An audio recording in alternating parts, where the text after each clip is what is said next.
गजाननं भूतगणाधिसेवितं कपिध्वजम्बूफलचारुभक्षणम् उमासुतं शोकविनाशकारकं नमामि विघ्नेश्वरपादपङ्कजं। सर्वमङ्गलमाङ्गल्ये शिवे सर्वार्थसाधिके शरण्ये त्र्यम्बके गौरी नारायणी नमोस्तुते। कर्पूरगौरं करुणावतारं संसारसारं भुजगेन्द्रहारं सदा वसन्तं हृदयारविन्दे भवं भवानी सहितं नमामि। त्वमेव माता च पिता त्वमेव बन्धुश्च सखा त्वमेव विद्या द्रविणं त्वमेव सर्वं मम देवदेवा। बोलिए गणेश भगवान की जय, बोलिए शंकर भगवान की जय, बोलिए सच्चे दरबार की जय, बोलिए हनुमंत लाल की जय, बोलिए श्री शिव महापुराण की जय। हरे हरे महादेव शंभो काशी विश्वनाथ गंगे। हरे हरे महादेव शंभो काशी विश्वनाथ गंगे। काशी विश्वनाथ गंगे गौरा पार्वती संगे। काशी विश्वनाथ गंगे गौरा पार्वती संगे। हरे हरे महादेव शंभो काशी विश्वनाथ गंगे। हरे हरे महादेव शंभो काशी विश्वनाथ गंगे। बोले शंकर भगवान की जय। इस प्रकार से कथा में भगवान शंकर जी ने बताया था कि तीनों शक्तियां जो हैं ये त्रिदेवों को प्राप्त होंगी और उमा नाम से विख्यात जो हैं प्रकृति देवी परमेश्वरी माँ भगवती वही जगत की माता हैं।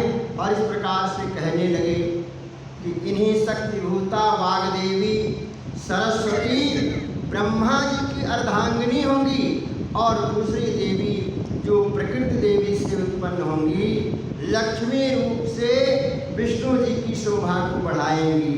और इस प्रकार से जो तीसरी शक्ति उत्पन्न होगी वो रुद्रदेव को प्राप्त होंगी। और ऐसा कह करके भगवान शंकर जी ने बताया। मेरे परमेश्वर शिव जी बोले, हे उत्तम व्रत का पालन करने वाले विष्णु, तुम सर्वदा सब लोकों में पूजनीय होंगे और इस प्रकार से मान्य होंगे। ब्रह्मा जी के द्वारा रचे गए लोक में अगर कभी कोई संकट या दुख आएगा तो उसको नाश करने के लिए, दुखों का नाश करने के लिए आप सदा तत्पर रहना है। और इस प्रकार से तुम अनेकों अवतार ग्रहण करके जीवों का कल्याण कर अपनी कीर्ति का विस्तार करोगे। मैं तुम्हारे कार्यों में सहायता करूंगा और तुम्हारे शत्रुओं का नाश भी करूंगा। तुम में और रुद्र में कोई अंतर नहीं होगा और इस प्रकार से तुम एक दूसरे के पूरक रहोगे। जो मनुष्य रुद्र भगवान का भक्त होकर के तुम्हारी निंदा करेगा उसका पुण्य उसी समय नष्ट हो जाएगा, उसे नरक भोगना पड़ेगा। ऐसा कह करके भगवान शिव ने ब्रह्मा जी नारद जी से ये बात बता रहे हैं कि ऐसा कह करके भगवान शिव जी ने मेरा हाथ विष्णु भगवान के हाथों में दे दिया कि अब आप दोनों मिल करके इस सृष्टि का सृजन करो और विष्णु भगवान पालन करेंगे और मैं संहार यानी उद्धार करूंगा सबका।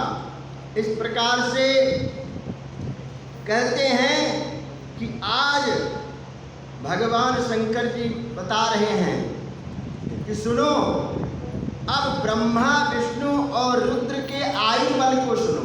आयु बल का मतलब इनकी आयु कितनी है। 4000 युग का ब्रह्मा जी का एक दिन होगा। 4000 युग का ब्रह्मा जी का एक दिन होगा और 4000 युग की एक रात होगी। 30 दिन का एक महीना और 12 महीने का एक वर्ष होगा यानी साल। तो इस प्रकार से कहते हैं कि वर्ष प्रमाण के से ब्रह्मा की 100 वर्ष आयु पूरी होगी और ब्रह्मा जी का एक वर्ष विष्णु जी का एक दिन के बराबर होगा। इतनी आयु कि ब्रह्मा जी का जब एक वर्ष पूरा होगा तो विष्णु भगवान का एक दिन होगा। इसी प्रकार वो भी 100 वर्ष जिएंगे तथा विष्णु का एक वर्ष रुद्र के एक दिन के बराबर होगा। वो भी इसी क्रम से 100 वर्ष तक जीते रहेंगे। तब शिव के मुख से एक ऐसा श्वास प्रकट होता है मेरे भगवान शंकर जी के, जिससे उनके 21,600 दिन और रात होते हैं और उनके 6 बार सांस अंदर लेने और छोड़ने का एक पल और 8 घड़ी और 60 घड़ी का एक दिन होता है। उनके श्वासों की कोई संख्या नहीं है। अतः तुम मेरी आज्ञा से सृष्टि का निर्माण करो। इस प्रकार जो है उनके वचनों को सुन करके विष्णु जी ने भगवान शंकर जी को प्रणाम करते हुए कहा, हे देवादिदेव महादेव, आपकी आज्ञा मेरे लिए सिरोधार्य है। ये सुन करके भगवान शिव ने उन्हें आशीर्वाद दिया और अंतर ध्यान हो गए। तभी से शिवलिंग की पूजा आरंभ हो गई है। बोलिए शंकर भगवान की जय। ऋषिवर बोले, हे सूत जी, अब आप हम पर कृपा करके हमें ब्रह्मा जी व नारद जी के संवादों के अनुसार शिव की पूजा विधि भी बताइए, जिससे भगवान शंकर भोलेनाथ जी प्रसन्न हो जाते हैं। ब्राह्मण क्षत्रिय वैश्य शूद्र आदि चारों वर्णों को भगवान शिव का पूजन किस प्रकार से करना चाहिए।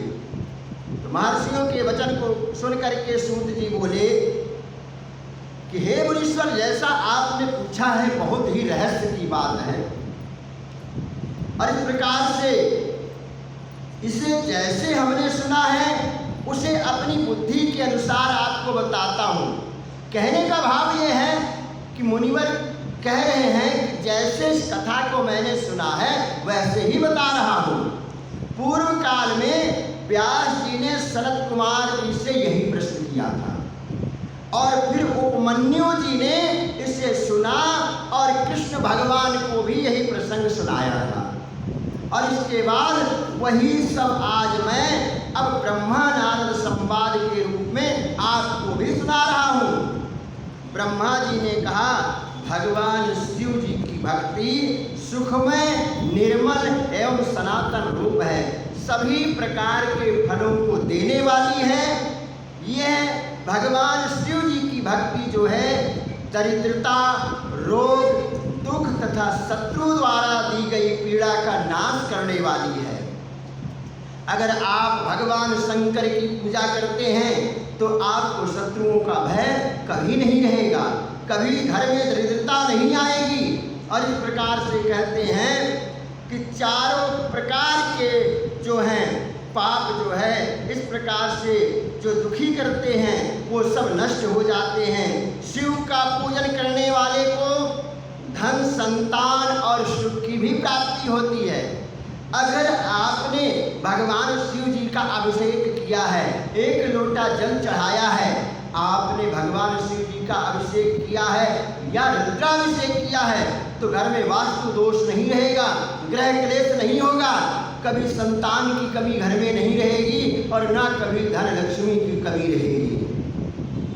इस प्रकार से कहते हैं कि अपना प्रातः काल उठ करके शुद्ध अवस्था में स्नान करके और भगवान शंकर जी का ध्यान करना चाहिए। और सबसे पहले पूजन में किसका ध्यान करें? गणेश जी का, क्योंकि सर्वप्रथम पूजा के अधिकारी मेरे गणेश जी हैं। और इस प्रकार से भगवान शिव जी का ध्यान करते हुए कहें कि हे कल्याणकारी भगवान भोलेनाथ, मैंने अनजाने में अथवा जानबूझकर जो जप तप पूजा आदि सत्कर्म किए हैं, आपकी कृपा से वो पूजन सफल हो और आपका आशीर्वाद हमें प्राप्त हो। ये सब जानकर नारद जी बड़े प्रसन्न हुए। जब ऐसा ज्ञान सुना तो ब्रह्मा जी को धन्यवाद देते हुए बोले कि हे पितामह, आपने बहुत बड़ी कृपा किया, जो हमें शिव पुराण के बारे में आपने बताया, ये कथा सुनाई है। इस प्रकार से नारद जी बोले, ब्रह्मा जी आप धन्य हैं, क्योंकि आपने अपनी भक्ति भगवान शिव के चरणों में लगा दिया है। जिन भक्तों ने अपने मन को, अपनी भक्ति को भगवान भोलेनाथ के चरणों में लगा दिया है, वे धन्य हैं। इस प्रकार से अब मैं सब ओर से देवताओं और ऋषियों को, ब्रह्मा जी ने कहा, हे नारद, अब आगे भी इस कथा को मैं सुनाता हूँ कि एक समय की बात है, मैंने सब ओर से देवताओं और ऋषियों को बुलाया और क्षीर सागर तट पर भगवान विष्णु की स्तुति कर उन्हें प्रसन्न कर लिया। भगवान विष्णु जी हमारी भक्ति से, हमारी पूजा से प्रसन्न होकर के वहाँ पर आए और भगवान विष्णु जी बोले, किस प्रकार से बताओ, किस लिए जो है बुलाया है? तो ब्रह्मा जी बोले, हे भगवान, दुखों को दूर करने के लिए किस देवता की आराधना करनी चाहिए, किस देवता का पूजन करना चाहिए, हमें ज्ञान नहीं है, आप हमको बताओ। तो इस प्रकार से जो है उत्तर देते हुए मेरे भगवान विष्णु जी बोले कि अगर दुखों को दूर करने वाले कोई हैं तो वो है मेरे भगवान शंकर जी, मेरे भगवान भोलेनाथ जी। उन्हीं में मन को लगाओ, उन्हीं का चिंतन करो और उन्हीं के ध्यान में सदा लीन रहना चाहिए। इस प्रकार से कहते हैं कि ब्रह्मा जी एवं अन्य गणों ने भगवान विष्णु के उपदेश को ध्यान पूर्वक सुना और इस प्रकार से अब जो है पूजन करने को तो बता दिया देवताओं को, अब शिवलिंग भी तो होना चाहिए पूजन करने के लिए। तो ब्रह्मा जी विष्णु भगवान से कहने लगे कि प्रभु, आपने पूजन तो बता दिया, लेकिन शिवलिंग की भी व्यवस्था होनी चाहिए, नहीं तो पूजन कैसे करेंगे? आज हमें रुद्राभिषेक करना है, हमें जल चढ़ाना है, बेलपत्र चढ़ाना है, तो कहीं तो शिवलिंग होना ही चाहिए, कहाँ चढ़ाएंगे? तो इस प्रकार से विष्णु भगवान ने कहा, देवताओं चिंता ना करो, मैं अभी व्यवस्था करता हूँ। मेरे विष्णु भगवान ने कैसे व्यवस्था किया कि उसी समय देवताओं के जो है मिस्त्री क्या है, जैसे अपने घर बनाने के लिए राजगीर मिस्त्री को बुलाते हैं, वैसे देवताओं के भी भवन आदि बनाने के लिए हैं। कौन है? विश्वकर्मा भगवान है। विश्वकर्मा भगवान को मेरे भगवान विष्णु जी ने बुलाया और इस प्रकार से कहने लगे, उन्हें उपदेश दिया और इस प्रकार से कहने लगे कि तुम सभी की कामनाओं की पूर्ति के लिए शिवलिंग का निर्माण करो। और इस प्रकार से तब विश्वकर्मा भगवान ने जो है विष्णु भगवान और ब्रह्मा जी की आज्ञा पर कृपा करके शिवलिंग का निर्माण करने लगे। अब देखो शिवलिंग कैसे बनाया है, बड़ी सुंदर बात है। शिवलिंग किस तरह से बनाया? पद्मराग मणि का शिवलिंग किसको बना करके दिया? देवराज इंद्र को बना करके दिया। और उसके बाद में सोने का शिवलिंग बना करके किसको दिया? विश्वकर्मा ने कुबेर को दे दिया कि आप इसकी पूजा करो। और उसके उपरांत जो है पुखराज का जो है शिवलिंग जो बनाया किसको दिया? धर्मराज को दे दिया। और श्याम वर्ण का जो बनाया वरुण देवता को दे दिया। इंद्र नीलमणि का जो शिवलिंग बनाया विष्णु भगवान से कहा कि आप इसकी पूजा करते रहो। और इस प्रकार से ब्रह्मा जी के लिए कैसे बनाया? हेम हेमलय लिंग को प्राप्त कराया उनको, और इस प्रकार से चांदी का शिवलिंग बनाकर किसको दिया? विश्वदेवों को बना करके दे दिया है। और कहते हैं वसुगण जो देवता है उनको पीतल का शिवलिंग बना करके दिया है। और इस प्रकार से पीतल का शिवलिंग अश्विनी कुमारों को भी दे दिया है। माता लक्ष्मी ने कहा हमें भी शिवलिंग की पूजा करनी है, तो उन्हें जो है स्फटिक का जो है शिवलिंग बना करके दिया।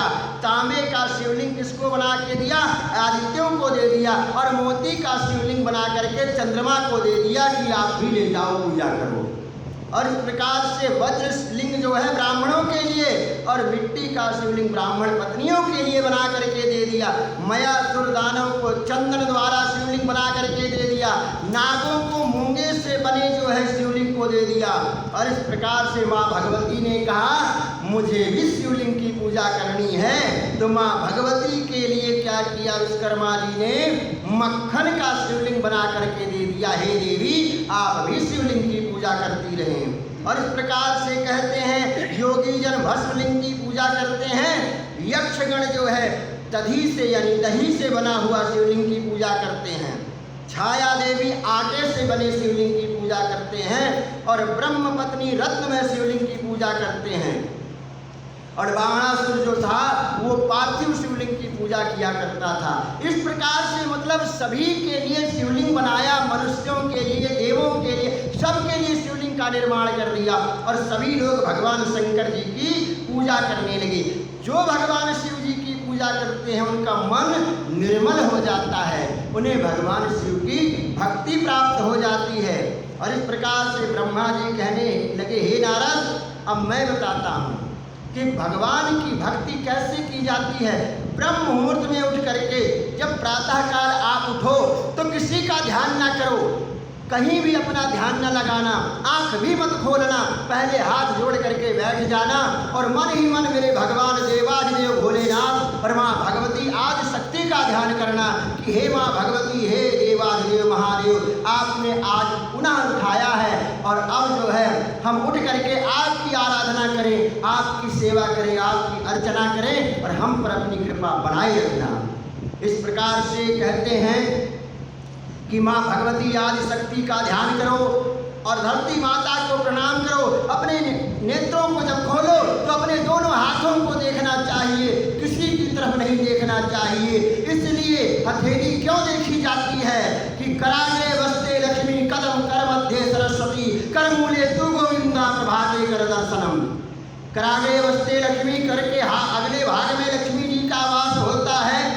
कराग्रे वस्ते लक्ष्मी कर मध्य सरस्वती, हाथ के मध्य भाग में सरस्वती जी का वास होता है और समस्त हाथों में जो है गोविंद भगवान निवास करते हैं। बोलिए शंकर भगवान की जय। इस प्रकार से उठ करके स्नान आदि से शुद्ध होकर के रात में सोए हुए पहने वस्त्र को कभी भी पहन करके पूजन नहीं करना चाहिए, क्योंकि जिस वस्त्र को पहन करके हमने सो लिया है वो वस्त्र अशुद्ध हो गए हैं। आप उनका त्याग करें स्नान के उपरांत और शुद्ध वस्त्र पहन करके ही भगवान का पूजन करें, मंदिर में जाना चाहिए। और इस प्रकार से कहते हैं आप भगवान को तिलक चंदन धूप दीप नैवेद्य से पूजन करके उसके उपरांत आप भी आचमन करके अपनी आत्मा को शुद्ध करें, तिलक लगा करके ही निकलें। और कहते हैं जो भगवान शिव कैलाश के शिखर पर निवास करते हैं और माता पार्वती देवी जी के पति हैं, उन भगवान शंकर जी को हम नमन करते हैं, बारंबार वंदन करते हैं भगवान शंकर जी के श्री चरणों में। और इस प्रकार से भगवान से प्रार्थना करनी चाहिए, हे प्रभु मैंने जो आपको पूजन किया है, आपकी आराधना की है, उसकी कृपा आप हम पर बनाए रखें। और इस प्रकार से जो है हे महर्षियों, मैंने आपको शिव पूजा की उत्तम विधि समझाई है और इस प्रकार से जो भी भगवान की पूजा करते रहेंगे उन्हें भगवान शिव जी की कृपा जरूर प्राप्त होगी। अब आती है बात भगवान शंकर जी की किन फूलों से पूजा करनी चाहिए। भाई फूलों का भी विशेष महत्व है भगवान शिव जी की पूजा में। तो ब्रह्मा जी ने कहा नारद जी अब यहाँ पर विशेष ध्यान देने वाली बात यह है कि लक्ष्मी अर्थात धन की कामना करने वाले मनुष्य को क्या चाहिए कि कमल के फूल से, बेलपत्र से और इस प्रकार से भगवान शिव का पूजन करना चाहिए।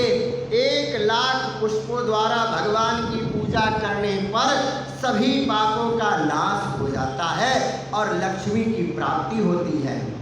1 लाख फूलों से शिव जी की पूजा करने से सभी कामनाओं की पूर्ति होती है। जिसके मन में कोई कामना ना हो, वो जैसे बिना कामना के अगर आपने भगवान शिव जी का पूजन किया है तो क्या होगा, आप शिव के स्वरूप बन जाएंगे। भाई भगवान से अगर पूजा करके हमने कुछ मांगा है तो समझ लो हमने तो सौदा कर लिया है।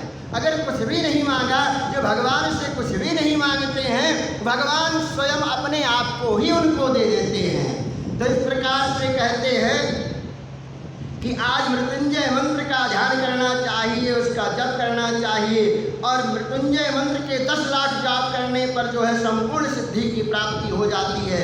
मोक्ष की कामना करने वाले को 1 लाख दर्भों से, दर्भों का मतलब दूर्वा, जो घास चढ़ाई जाती है, भगवान शिव जी को भी चढ़ती है। 1 लाख दर्भों से जो भगवान शिव जी की पूजा करता है उसकी आयु बढ़ती है।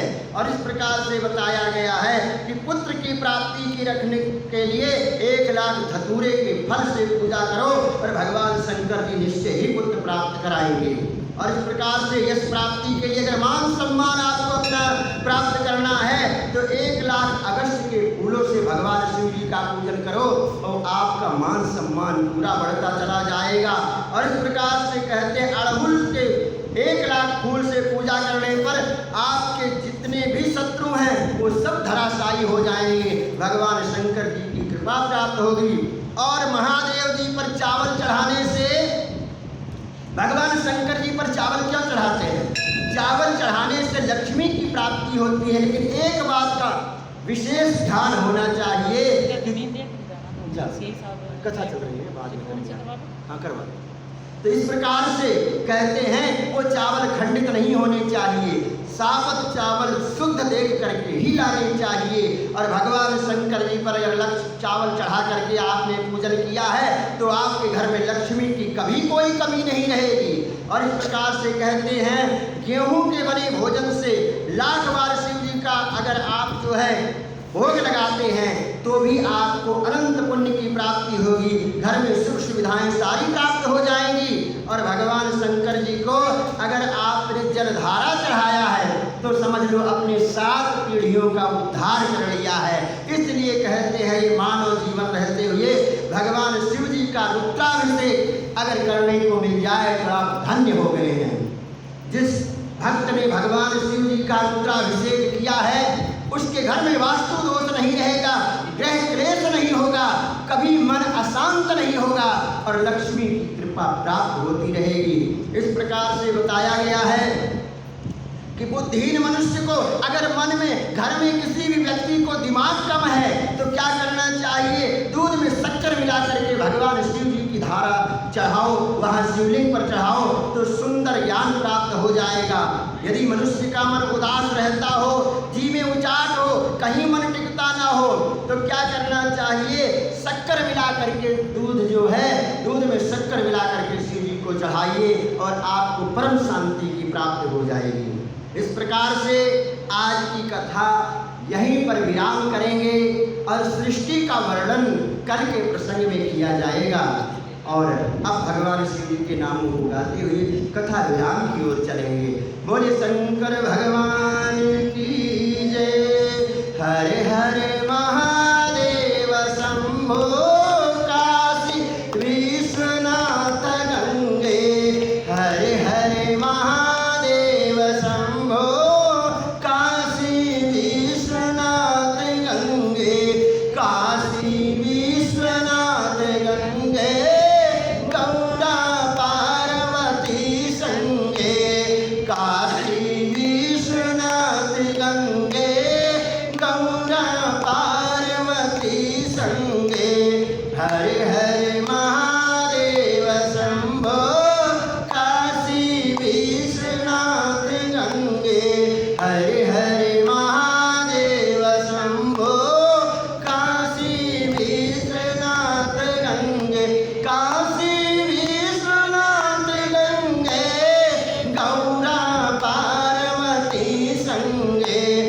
हरे हरे महादेव शंभो काशी विश्वनाथ गंगे बोले शंकर भगवान की जय।